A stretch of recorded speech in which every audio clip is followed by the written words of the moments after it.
Another week of rugby league is now in the books. As you will probably know, will hopefully notice, Terry is not with us tonight. The big man is unwell. Best thoughts to him, of course.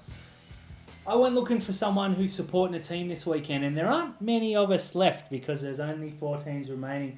Hayley's here to save the day. She's going to talk some rugby league. I'm going to get your opinion on this first. You haven't seen any of these, so it's sight unseen. Good luck. Let's throw you straight in. Ponga has withdrawn from selection for the upcoming Pacific Championships. What are your thoughts? Will the NRL act? Do you think he spat the dummy? Do you even think he would have got picked? I mean, initially I don't think he would have got picked. You've got guys like James Tedesco, Dylan Edwards coming through. But I hear that Dylan Edwards is probably injured, so he won't make it. So it's probably Kalyn Ponga was going to be in the mix. I think Tedesco's still the incumbent. He's the one who'll take the first crack. I mean, I don't think there's too many games in the tests anyway. It's an interesting case. I mean, he probably would have avoided all of this if he just said he was injured.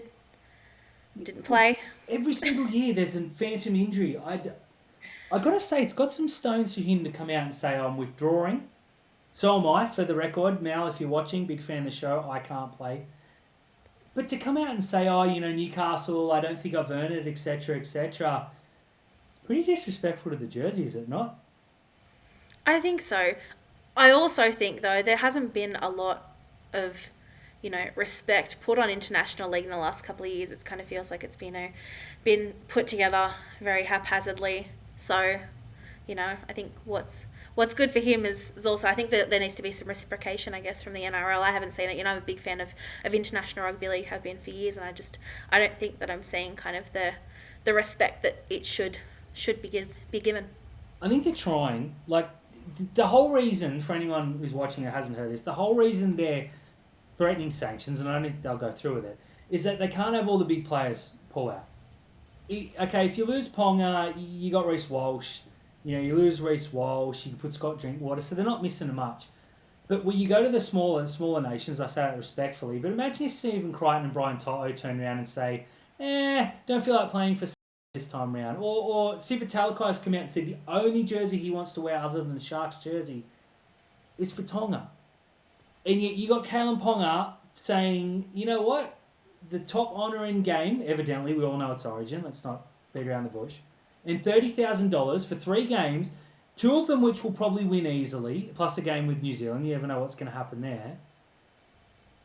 It seems a little disrespectful to me. Now, if he come out and said, I'm not feeling the best, I've got some surgery booked, like Dylan Edwards, I don't think anyone would have batted an eye. For him to say, I'm going to focus on Newcastle, I think everyone's like, why would you focus on Newcastle, mate? You carried him to the finals. Play your game. But do you think they can sanction him? Will they sanction him? I don't think so.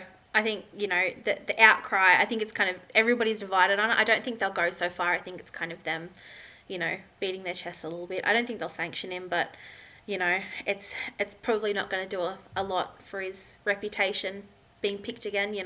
You've got legends coming out saying that, he should never be picked again. I don't think I would go that far, but he's not doing his reputation any good by coming out. No, I 100% agree there, and I'm a big fan of Kalyn Ponga, and he's an easy target. He's much like Nicho Hynes, who we're both a fan of. But moving on to the Sharks, go the boys. Braden Trindall, on the back of a wow performance, career best, I'd say, win over the North Queensland Cowboys, getting the Sharks their first finals game in a long, long time. He's come out and said that he's going to November 1. As a Sharks fan, this is not good timing, but as Braden Trindall fan, for him, I think the timing is perfect. Do you think he'll go to market, or do you think he's just saying, Cronulla, come on, bump me up?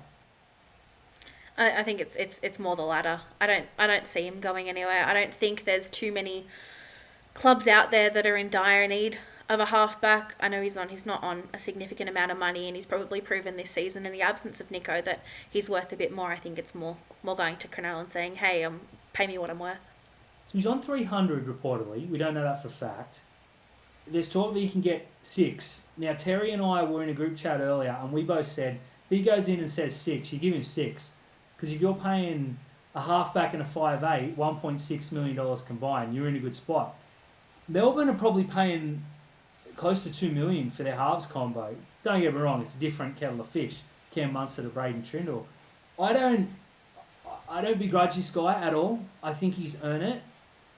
I know that we'll call it his slip up earlier. I've been very vocal and I don't like what happened. He seems to have grown from it, which is all you can ask in hindsight. You can't go back and change it. I don't feel like he doesn't owe Cronulla, because I don't think Cronulla are ever going to sack him. But perhaps he should be loyal to Cronulla. My thing is, he won a flag for Cronulla. He won a New South Wales Cup for Cronulla. One's missing. You got Adam Fanua-Blake coming to the Sharks next year. You got Nico Hines who can play a bit of football. You got 2 superstar centres. Why would you leave? Exactly. I think. Yeah. I think Brisbane are gonna take a half back with Adam Reynolds looking like he's going to retire. So I think they got a bit of money, and he's a Brisbane junior, despite being born in New South Wales. I know you Queenslanders like to steal our players. I think he'll sign with the Sharks. Is that your prediction too? Yeah, I think so. I mean, looking at the squads, if you're thinking, Brisbane's the other target, looking at the squads, the trajectory, I think Sharks probably on a better path than Brisbane.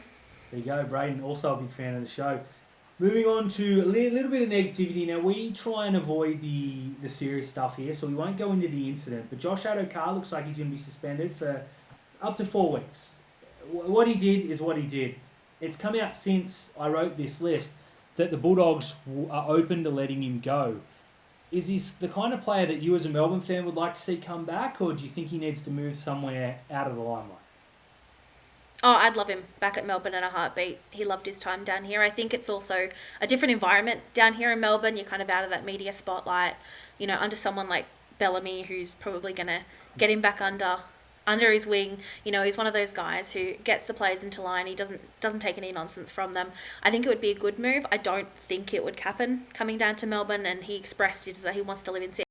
So I think if he's going to go anywhere, he's probably going to go to another Sydney club. I'm a huge fan of Addo-Carr's. He's a Cronulla junior. Most people forget that. There's a reason Cronulla let him go to Tigers. I don't know what that reason is, but this isn't the first time Addo-Carr's name's been in the media. I don't want to go into what is alleged to have happened and stuff, whatever. That's another argument for another time.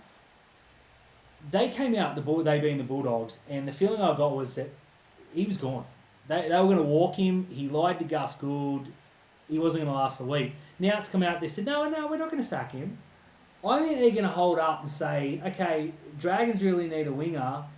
You got a couple of young forwards there. Swap them. Because if they release him, they don't get anything for him. Why would they not hold on and wait for someone to come with a swap deal? Cronulla had Connor Tracy.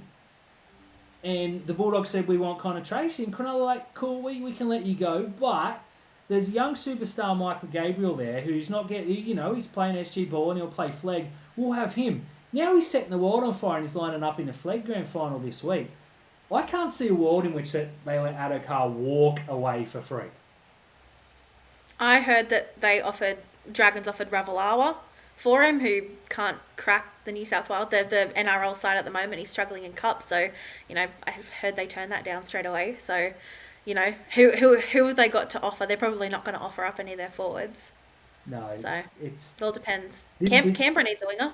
It's very true. They had about 9 retire. So I wrote on Zero Tackle, great, by the way.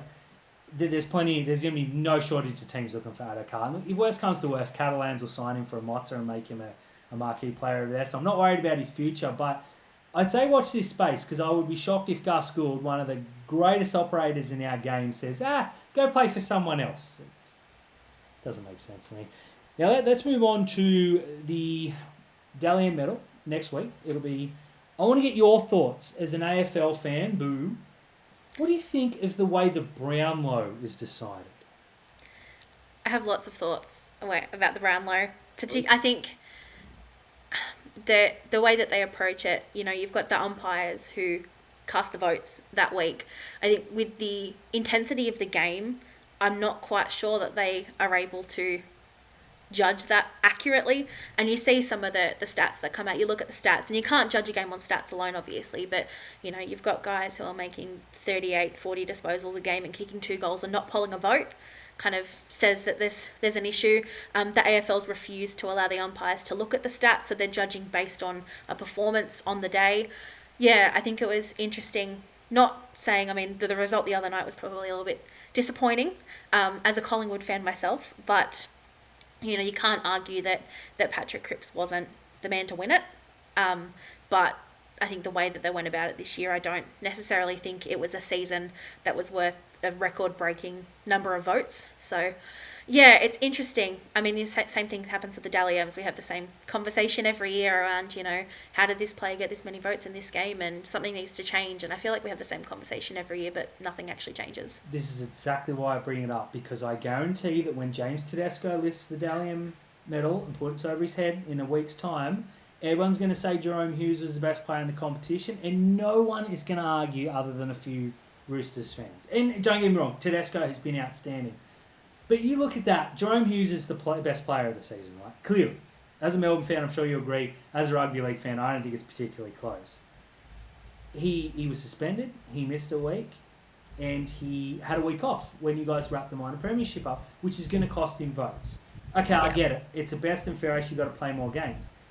I've seen people come out and say, well, the Brownlow get it right. Now, I don't watch a whole lot, but it seemed pretty unanimous that he was the guy to win it. But a record-breaking, and then, of course, you go into every game and he has 16 possessions, which is touches for rugby league fans, and he gets 2 votes. And you're like, who gave those votes? The umpires shouldn't be watching. They should be umpiring. So I don't want to see the referees do it. Of course, you go to the media, and what I think is different to what Haley thinks and Terry thinks. Now, we on Zero Tackle have a 5-4-3-2-1. We think that's further than a 3-2-1 times 2. And James Tedesco won from Jerome Hughes by a game. But if Jerome Hughes... It's going to mirror the Dally M. Scott's a big fan of the 10-9-8s, etc., the old rugby league week. But what is a 10 is going to be an 8 for elsewhere, and people aren't going to give 10s, and it's going to hurt others. There's no perfect way, but I wanted to get your feeling on it because I don't think the AFL way is the way we should go, being that the referees can't even referee correctly. No, and I think a lot of AFL fans place more weight on, the players' vote, the players' MVP, the AFL Coaches Association award. I think that's probably a more accurate reflection. Your coaches are voting, and they do like a 5-4-3-2-1 system as well. I think that's probably more an accurate representation. You probably get a lot closer stats. I know the vote this year, I think Nick Dacos won the AFL award, but it was still fairly close compared to the blowout of the Brownlows. Speaking of teams, the Rugby League Players Association dropped their team, and it's pretty strong, to be honest. I did a little nitpicking because it's in my nature. I don't think Harry Grant's been the best hooker in the competition. I think it's Reece Walsh and Blake Brayley, one of the two. Maybe I'm biased there, or anti-biased, if you know my feelings. They got it pretty close. I put out there that I think Alofi Khan Pereira has been the best winger in the competition. And everyone thought I was crazy because Brian To'o's a better winger. It's not what it's about. It's about who had the better 2024 season. Top try scorer, made 1 million line breaks in a terrible team. I don't know if you can trust the players either. I mean, if you're picking, if I had to pick between To'o and Alofi Khan Pereira, I'm going with To'o, but yeah, 100% agree. I mean, Harry Grant the same. Like, I'm number one. Day one Harry Grant fan. I was a fan before I even started playing for the first grade system.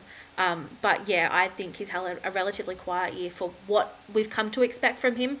And I think a lot of that has to do with the captaincy. We saw the same with Christian Welch last year. There's a lot of extra work that goes into being the captain on the field and off the field, and I think that's probably impacted his game. He's definitely come back strong towards the latter half of the year, but yeah, I guess, it's from I think everyone's going to have an opinion, and I don't think they're ever going to get it perfect. No, it's true. Terry and I have put up the NBA way of doing it, the MVP, in that they ask all the coaches, the captains, and some media members to say who's your best player. And if you ask me, Jerome Hughes. But if you said James Tedesco, I'm not going to argue with you. It's never going to be perfect. I think it can be improved upon, but I'm going to give him a little bit of slack because growing up, I was always taught that the Brownlow was the most prestigious. But then I saw the result the other night, and I was like, oh, God, he won by a long, long way. And Isaac Heaney, who from this very casual Sydney Swans fan, was the player of the season. He didn't even finish close. So just wanted to get that gripe on camera. But let's move on to some rumours. We love rumours on this show. Leo Thompson. had a few good seasons for the Knights. I think he's going to play for the Kiwis this year, unless he pulls out like his teammate Kaeo Ponga. Been linked to the Bulldogs and to the Raiders. Where do you see his future? I mean, he's been very good for Newcastle. Kind of came out of nowhere too. He was kind of a bench forward for a little while, and he's just shot out of a cannon playing for the Kiwis. Both teams could probably use him. Based on what I've seen, very limited of him. I don't watch much rugby league, if outside of the two teams that I support, where I can, or pay a lot of attention to it. But yeah, I mean, I couldn't fault him if he goes to either one of those clubs. Both could use his services. Big dude, aggressive. If he were to turn up in the Cronulla tomorrow, I'm smiling. The rye green out the side. I was shocked to see he only averages, I think it was 80 or 94 metres. It felt like a lot more, and he made a career out of bashing up the Cronulla middles. The Dogs are in for everyone. Like, if there's a player link, they're going to go the Dogs. That's the lazy thing. I think Canberra have to go real hard here. He's a Canberra junior, or played Flegg or New South Wales Cup. He's in the system, is what I'm saying. They're lacking some players. They've got some forwards retiring. Josh Papali'i, is still a good player, but he's not the old Papali'i. I think Canberra need to go to Leo and say, mate, how much do you want? Here it is. See you in 2026. Makes sense. I mean, he's probably not going to be a starting forward for them, but coming off the bench, I think he's probably going to make a lot of impact compared to who they've got now. Good shout. Imagine him Tarpany, all Kiwi front row. But we'll stay with Canberra. Nice little segue there. Kaeo Weekes re-signed with Canberra. Looked like he might be on the way out. I heard him linked with Parramatta, and everyone's linked with the Tigers and the Dogs. I am glad that they've re-signed this kid, because I'm sick of seeing players emerge, have a few good games, get dropped admittedly and come back in and then go, oh, you know what, I'm going elsewhere. I think this is great for all the parties. Yeah, I love watching him play. I'd forgotten that he played with Manly, and I've always seen him as a kind of a Canberra player. I know he played a couple of games here and there for Manly, but I think he's had a really, really stellar season. Really cemented that spot. And yeah, I think it's a great move for him. I think it's a great move for Canberra as well, probably locking in another spine member. What do you reckon of Canberra? They've got some young players. Ethan Strange had a wow of a season. People are talking him up as Rookie of the Year. I don't agree, but again, if he was to be named, I wouldn't be bashing any doors down. Yeah, I mean, they're so hard to judge. You never know what Canberra team's going to turn up on the day. They've got some really good young guys coming through. And I mean, even, in their lower grades, we watched them play last weekend in the New South Wales games. And yeah, they've got some really good guys coming through. So, I guess you just got to give them a chance. They've got, some older guys that are retiring. So it's probably going to be a good opportunity next couple of years to see some of these guys come through. It's a good shout. I was pretty down on them when they let Jack Whiten go, because it didn't really look like they had anyone to step up. And then when they put Rapiner at fullback, I'm like, okay, this is Dad's army. You got young Stewart, you got Weekes, you got Strange. I'm a huge fan of Jamal Fogarty. He's not a spring chicken, but he's not on the end of his career. You got Whitehead retiring. There's a whole heap, but they needed some youth, and I'm really happy to see him re-sign there. And I don't let's be honest, I wish no one other than the Sharks the best, but I'm happy for player and club here, so that's rare. That's another one I just wanted to get on. But let's talk some big money moves. A couple of weeks ago on this very show, Terry and I celebrated, or announced, read off Fox Sports, that Reece Walsh had signed a massive, massive deal. By the time we recorded, got it all cut up and put up on the website, Reece Walsh had come out and said, I haven't signed anything yet. Well, now he supposedly signed his deal. I think it's over $1 million a year. Is he worth it? For a huge investment. He could be. And I mean, we also have to consider the salary cap's gone up. So what was worth $1 million a season a couple of years ago is probably not the same as it is now. And I know I sometimes struggle to remember that as well. You're seeing guys sign on big money and you think, that's significant. But in the scheme of, the salary cap increases, it's probably accurate. You got to take things into perspective. I mean, I think he's worth it. On his day, he's one of the best fullbacks in the game. I'd probably like to see a little bit more consistency from him. I think it's important that they wrap him up because, another club, if they had the funds, they would sign him immediately. I think you probably need that stability. Good signing, but it will be interesting to see next year what happens with them.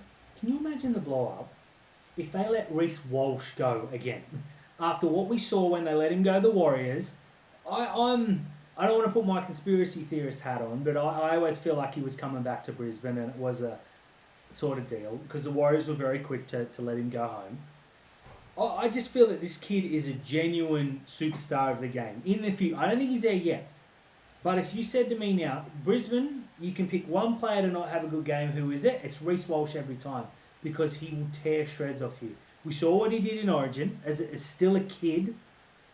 I think the investment is well worth it. Now, the reason I put this on there is because they've pretty much come out and said, well, we cannot hope to keep both Cobbo and Katoni Staggs now.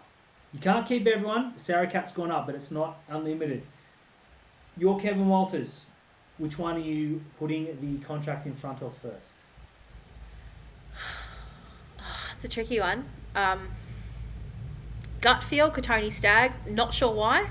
I think he's probably more consistent. Cobbo probably has a higher ceiling than Staggs, but I think from what I've seen this year, and I mean Cobbo's been out injured a couple of times as well, I just think Katoni's probably been a little bit more consistent, particularly in defence. And I think, what he makes up for in his defence, he doesn't have a lot of the attacking stats this year from what I can recall, but his defence has probably been better compared to Cobbo. I'd probably go gut feel Katoni. I agree. We talked a couple of weeks ago that whether they should move heaven and earth for Cobbo, which this is a bloke who can go on and say, look, on my day, I'm $1 million player. When I'm not, I'm not. And you take those risks on these kind of players. But we saw him come on in Origin 1 and win a game for Queensland. Then Origin 2, he was left out for supposedly attitude. And then Game 3, wasn't even there. That's some selling Colo up in a month, right? Or in 12 weeks. Meanwhile, you got Katoni Staggs, who a rookie for Cronulla took him to pieces. And then next week he's scoring 3 tries and throwing a "this is our house" and he's the best player in the competition. I don't think the problem with Brisbane I see is that their main stars, Ezra Mam, Reece Walsh, Selwyn Cobbo, Katoni Staggs. You can't put Reynolds in that. You can't put Carrigan or Haas in that. The 4 backline though you can't accuse them of being consistent. So I think either way you're taking a punt. But imagine if you go to Brisbane fans and go, you know what? We're going to look for a more consistent player. We're going to sign a Mawini Harodi because we know what you're going to get every week. They will burn the stadium down. They have to take a punt here. They're in a rebuild whether they want to admit it or not. And I know last year they should have won the title and I don't know how they choked that away. This year was an abject failure. I don't think Kevin Walters is the man. I think they've got to go and say to Cobbo, look, you're not really that kind of player. Maybe here's a 1-year contract on minimum. If you meet this, and this, will pay you big. Because if they lose one of their stars, I just don't know where it's coming from. You saw the players coming through. They're okay, but they're not like you guys. They're not like Melbourne, who just throw a next Avenger up. They've got genuine Queensland Cup with, Corey Oates supposedly retiring or moving on or whatever's doing there. I just think they need to get all 3 in somehow. I don't know if it's possible. I don't know if I'm fantasy booking, but Reece Walsh is the big pin, though. Let's be honest. Absolutely. I mean, if you're looking purely salary cap, you move Cobbo on because I think he's probably going to get you more in the open market. I think there was talk he was linked to Roosters for a little while. So I don't know the weight of that, but it was something I heard thrown around. But I mean, they're linked to everybody also. Any superstar backline player coming through, they'll sign with Roosters. So yeah, I don't know how true that was, but yeah, from a pure salary cap perspective, you probably move Cobbo on, but he's probably got a higher ceiling. Yes, one you don't want to lose. You can't keep them all. Now, before I throw to what I'm writing this week, Terry always throws to me. I'm going to have to do it myself tonight. Can I get a quick prelim preview on both games, please and thank you? Well, I'll be at both games, so looking forward to that. I mean, yeah, it's what you want. The top 4 teams are the top 4 teams remaining, so probably what most people had predicted. Albeit people probably thought Sharks were going out in straight sets, but thankfully didn't happen. Although I wonder if we sold our soul to the devil with this news with Talakai is probably in, and then Iro and Ramian are probably out. So that was fun news. First game, I mean, the Roosters have an awful record at Amy Park, but I wouldn't count them out. I'm genuinely worried about this game. I don't know who's going to win. I want to put my faith in the Storm, and they have such final success, but I do worry they always have that one bad game in them, and you just never know what's going to happen. I think they'll turn up, and I think the players are probably hitting their peak at the right time, but you also don't know what Roosters team's going to turn up. Depends. I mean, the last year's final went down to the wire, and it looked like it was a Roosters win until Warbrick went in the corner. So yeah, it's gonna be a very exciting game. It's a sellout, so gonna be a packed Amy Park, hopefully very loud. But yeah, I genuinely don't know who's gonna win that game. I'm tipping Storm because I think they could probably get it, and my heart lies with them too. But yeah, really don't know who's going to win that game. And yeah, the Sharks-Panthers game, I'm tipping Penrith. It's pretty easy to tip. For me, the goal this year was for Sharks to win a finals game, and they did that. So happy they made a prelim. With this news, the injury news today, probably there was a slim chance already, but I don't think that there's much of a chance going ahead, although the pressure is all on Penrith now because everybody's expecting them to win. Yeah, it's true. I'm going to tip you guys in a close one. I just don't... The Roosters can pile points on. I don't see this being like you guys beat us like 40 to whatever. I don't see that happening. I think it'll be... I think you'll get them late. It'll be about 30 to 20 or something. I'm really looking forward to... That's the game I'm more looking forward to because I've said on this show, on other shows, anyone that'll listen, I stop people in the street and say, I just want to win a finals game. It's done now. We're playing with house money. Whatever happens. I guarantee you the second we fall behind on Saturday night, I will blow up like it's the end of the world. Same. I want to win this game. It's 100%. It's going to be a huge crowd. Unfortunately, my daughter's pulled rank. I don't want to pay $80 to hear her complain about wanting to go home all night. We'll be there for the Jets on Sunday, though. Look, I'm going to tip you guys in a close one. I think Penrith get the better of Cronulla. I said earlier in the week that Cronulla had one route to victory, and that was the centres bashing theirs, and it looks like both of them are out injured. So, of course, that was going to happen. Whatever, it's been a successful season. But Hayley, thanks so much for joining us. Anyone that is watching still at the end here, please, I've got a whole lot of stuff dropping this week. Scott hates when I tell what I've got coming. Sometimes I even say articles I haven't run by him yet, and he's like, well, you have to put it on now. So, Scott, I will save you the fun this week. But please make sure, like and subscribe. Tara will be back next week. We'll be doing a humongous grand final preview, unless the Sharks aren't there, in which case I'll call in sick. Hayley may have to come back on again. But thank you so much. It's a huge week of rugby league. Best of luck to all the teams, except Penrith.